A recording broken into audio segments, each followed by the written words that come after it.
Ici, nous allons conjuguer to be, le verbe être, au présent, au prétérit et au futur. All right? Good. Et nous montrons d'autres temps. Mais avant de commencer, likez la vidéo, partagez, mais surtout, abonnez-vous. Lorsque vous conjuguez to be au présent, ça va donner I am. I am. Ou vous pouvez aussi dire I'm. Oui, I am ou I'm. Je suis. You are. Qui va donner you are. You are. Vous faites la forme contractée. Alright? On vit la première lettre chaque fois. You are. You are. Tu es. Et is. Ça donne his. His. Il est. She is. Qui va donner she's. She's. Elle est. It is. Ça donne aussi à la forme contractée. It's. Qui veut dire il ou elle est pour les animaux ou les objets. Et n'oubliez pas, lorsqu'on contracte, on retire tout simplement la première lettre du verbe. We are, qui va donner we're. Alright? We're. Comme ça, we're. Nous sommes. You are. You are. Alright? Vous êtes. Et they are. There. Right there. Ils sont ou elles sont. Ça, c'est la forme contractée de to be au présent. Au prétérit, on a deux verbes. Soit on va avoir were ou was. Donc, à la première personne au prétérit, ça va donner I was. I was, signifie en français, pardon, j'étais. You were, tu étais. He was, il était. She was, elle était. It was, c'était. We were, nous étions. You were, vous étiez. They were, ils ou elles étaient. Vous avez la possibilité de dire aussi je fus. Donc au passé simple, I was, je fus. Donc vous pouvez mettre ici je fus. You were, tu fus. Oui. It was, il fut. It was, elle fut. She was, sorry, elle fut. It was, il ou elle fut, pardon. We were, nous fûmes. All right. You were, vous fûtes.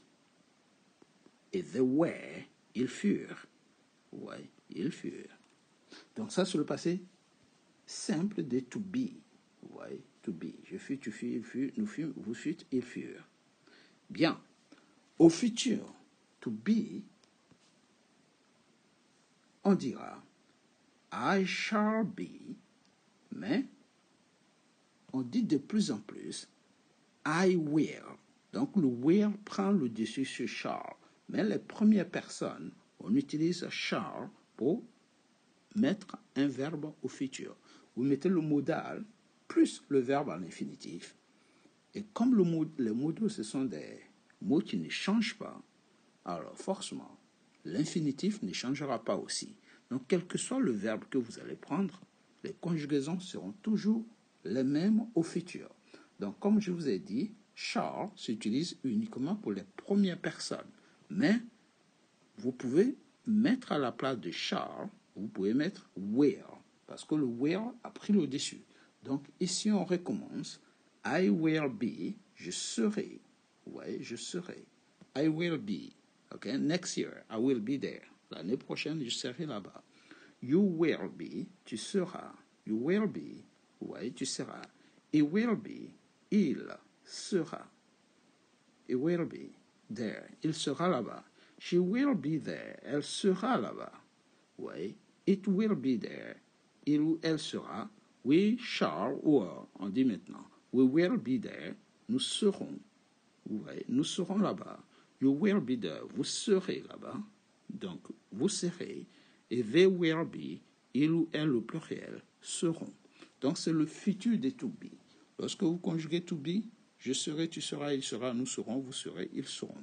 Donc, ça va donner will be partout. Donc, conjugué au futur, ça n'existe pas parce que on répète plusieurs fois la même chose. Donc, pour mettre un verbe au futur en anglais, vous utilisez le modal will plus la base verbale. Base verbale. Ça dit quel que soit le verbe que vous allez mettre au futur, vous utiliserez will plus le verbe. Donc, si on m'avait donné eat, j'allais dire, à la place de be, j'allais dire I will eat. Je mangerai et je répéterai la même chose partout. Si c'était play, qui veut dire jouer, je ferai exactement la même chose. Donc, will, on remplace tout simplement le verbe à conjuguer.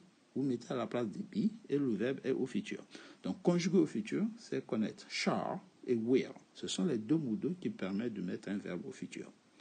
Ce sera tout pour la conjugaison de to be à ces trois temps, c'est-à-dire le présent, où nous allons utiliser essentiellement trois verbes. Lorsque vous mettez be au présent, vous devez savoir que vous avez trois verbes. Vous avez ici am pour la première personne, I am. Et vous avez are. Et are. Et troisième verbe, vous avez is pour la troisième personne du singulier. Donc, conjugué to be, ici, on a am, on a is et on a are. C'est les trois verbes qui existent lorsque vous conjuguez au présent. Lorsque vous conjuguez to be, au prétérit, vous avez deux verbes. Vous avez soit were pour les singuliers et were pour les pluriels. Lorsque vous conjuguez to be au futur, vous n'avez qu'un seul mot, un seul verbe, will be, que vous répétez partout. Alright? Good. Ce sera tout pour aujourd'hui. Si vous avez aimé, n'hésitez pas. Likez. C'était juste une petite répétition des révisions des to be qu'on a déjà conjugué plusieurs fois au même temps. Mais ça ne coûte rien de toujours réviser afin de mieux ou de bien maîtriser. D'accord? La répétition est pédagogique, c'est-à-dire elle permet d'apprendre. Take it easy, guys, and see you next time. Goodbye.